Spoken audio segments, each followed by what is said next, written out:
तो चलिए दोस्तों वीडियो की शुरुआत करते हैं। सबसे पहली कंपनी की बात करते हैं। पहली कंपनी का नाम है billion brains garage ventures limited, जिसको हम प्यार से ग्रो भी बोलते हैं।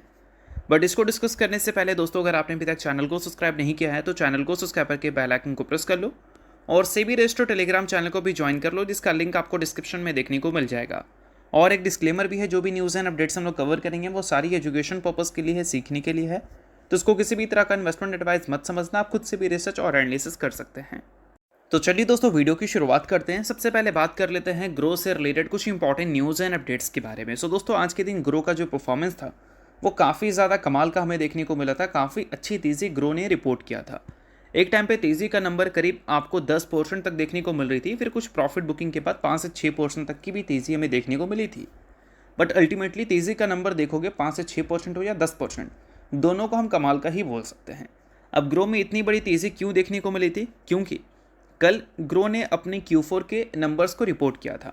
वहाँ पर कंपनी के प्रॉफिट आफ्टर टैक्स 122% से ग्रो करते हुए हमें देखने को मिले थे।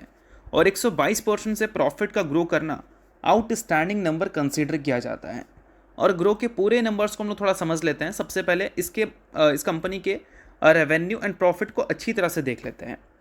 तो देखो, 122% से कंपनी का नेट प्रॉफिट ग्रो किया था और वही कंपनी का रेवेन्यू फ्रॉम ऑपरेशंस 87% से ग्रो किया था। पिछले साल कंपनी का जो रेवेन्यू था वो 801 करोड़ था, बट इस साल कंपनी का रेवेन्यू बढ़कर 1505 करोड़ रिपोर्ट हुआ था, जो कि काफ़ी ज़्यादा कमाल की बात थी। और दोस्तों, एक चीज़ हम बोल सकते हैं कि कंपनी के रेवेन्यू में और कंपनी के प्रॉफिट में इतनी बड़ी जो तेज़ी देखने को मिली है, इसका एक काफ़ी बड़ा रीज़न इक्विटी डेरिवेटिव का सेगमेंट भी है। अगर कंपनी के इक्विटी डेरिवेटिव सेगमेंट के मार्केट शेयर को देखें तो पिछले साल Q4 में 6.8% का मार्केट शेयर था कंपनी का, और इस साल के Q4 में ये नंबर बढ़कर 10.6% तक चला गया। और इक्विटी डेरिवेटिव Q4 में काफ़ी ज़्यादा कमाल का टर्नओवर जनरेट करके दी है। चाहे आप किसी भी कंपनी का देख लो, BSE का देख लो, एंजल वन का देख लो या फिर ग्रो का देख लो, और इक्विटी डेरिवेटिव से आने वाला जो रेवेन्यू है वो ग्रो के टोटल रेवेन्यू का 55% है। और 55% अगर यही कंट्रीब्यूट कर रहा है और यही सेगमेंट काफ़ी ज़्यादा कमाल का परफॉर्म कर जाए तो ऑब्वियस सी बात है, वो नंबर तो कंपनी के अच्छे देखने को मिलेंगे ही। और इक्विटी डेरिवेटिव के सेगमेंट को देखें तो जो प्रीमियम्स टर्नओवर है वो इस बार हमें ट्रिपल होता हुआ दिखा है। 16,500 करोड़ का टर्नओवर ग्रो ने रिपोर्ट किया है। और यही वजह से ग्रो का इस सेगमेंट से आने वाला revenue year on year basis पे 74% से ग्रो करता हुआ दिखा है, जो कि आप यहाँ पर देख सकते हैं। 74% से ग्रो किया है। 850 करोड़ का रेवेन्यू इसने ही दिया है और मार्केट शेयर भी इसने गेन किया है और टोटल नंबर्स को भी इसने पुश कर काफ़ी ज़्यादा ऊपर ले जाने की कोशिश की है। तो इस वजह से ये सारी चीज़ें आपको नोट करनी है कि आज के दिन ग्रो में तेज़ी देखने को मिली। तो इसके रीजंस तो रिजल्ट हैं, बट रिजल्ट में इतनी ज़बरदस्त तेज़ी हमें क्यों देखने को मिले, वो सारी चीज़ों को इस वीडियो में मैंने थोड़ा सा डिटेल में समझाने की कोशिश की है। अब दोस्तों, वीडियो में आगे बढ़ने से पहले बात कर लेते हैं सेबी रजिस्टर्ड टेलीग्राम चैनल के बारे में। यहाँ पर कई सारी चीज़ें आपके लिए काफ़ी ज़्यादा यूज़फुल रहती है। तो अगर आपने अभी तक चैनल को ज्वाइन नहीं किया है तो वेट मत करो, अब फटाफट जाकर चैनल को ज्वाइन कर लो। लिंक आपको डिस्क्रिप्शन में दिख जाएगा। ज्वाइन करने का सबसे बड़ा बेनिफिट ये है कि मार्केट खुलने से पहले मार्केट से रिलेटेड क्या ऐसी इंपॉर्टेंट न्यूज़ है, यानी कि प्री मार्केट न्यूज़, वो सारी चीज़ें आपको यहाँ पर अपडेटेड देखने को मिल जाती है, जिसको आप चेकआउट कर ये आइडिया लगा सकते हैं कि मार्केट का बिहेवियर कैसा रह सकता है। और इसके अलावा दोस्तों, मल्टीपल कंपनीज़ में रीसेंट टाइम में मार्केट वॉलेटिलिटी की वजह से काफ़ी भयंकर फॉल देखने को मिला है। तो उन सारी कंपनी के टेक्निकल्स को भी प्रॉपर एनालिसिस कर यहाँ पर अपडेट किया गया है, जिसको भी आप चाहो तो चेकआउट कर सकते हो बिल्कुल फ्री में। तो लिंक डिस्क्रिप्शन में है चैनल का, लिंक के थ्रू जाकर चैनल को बिल्कुल आप फ्री में ज्वाइन कर लो। चलिए दोस्तों, बात करते हैं अगली कंपनी के बारे में। सो अगली कंपनी का नाम है इन्फोसिस लिमिटेड। अब इन्फोसिस की दोस्तों बात करें तो परसों यानी कि 23 अप्रैल के दिन इस कंपनी के अर्निंग्स हमें देखने को मिलने वाले हैं। अर्निंग्स आने से पहले इन्फोसिस का शेयर 52 वीक हाई से 24% से भी ज़्यादा नीचे है। अब ये 24% से ज़्यादा क्यों नीचे हैं? क्योंकि इसके मल्टीपल रीजंस हैं। पहला रीज़न वेस्टर्न डिस्टर्बेंस है। उसके अलावा एंट्रोपिक भी एक काफ़ी बड़ा रीज़न बनी थी इन्फोसिस के लिए।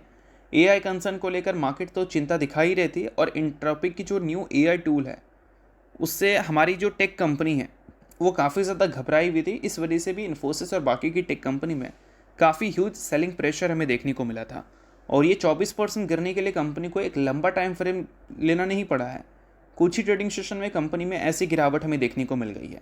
और ये बात सिर्फ इन्फोसिस के लिए ही लागू नहीं होती, अब बाकी के बड़ी टेक जायंट्स को भी इसमें इंक्लूड कर सकते हो, चाहे आप टीसीएस को देखो, विप्रो को देखो या फिर एसएल टेक को देखो, ठीक है।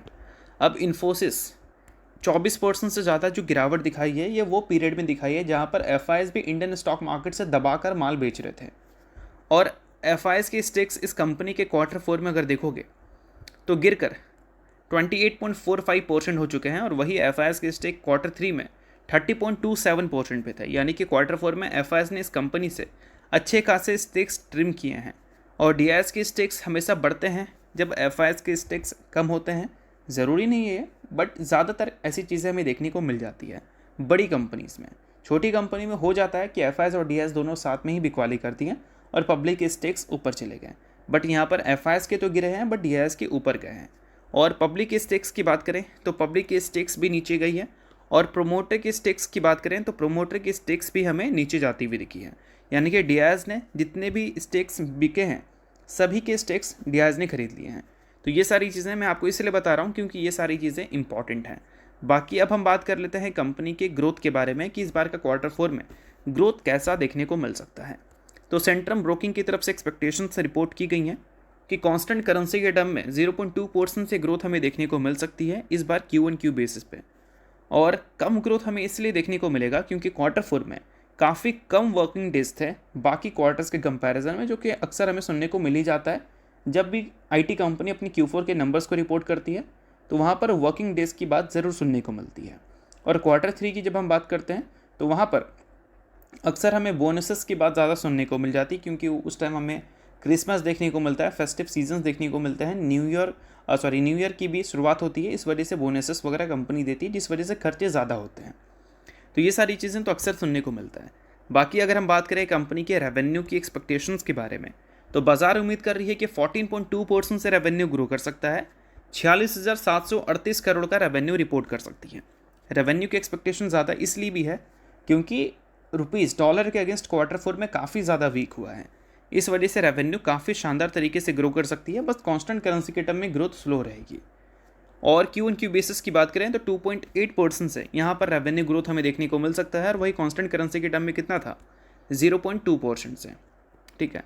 अब बात करें कंपनी के प्रॉफिट के बारे में तो उसको लेकर बाजार की उम्मीद ये है कि 10.8% से इसका प्रॉफिट ग्रो कर सकता है, 7,790 करोड़ का नेट प्रॉफिट ये रिपोर्ट कर सकती है, जो कि पिछले बार कितना था 7,033 करोड़।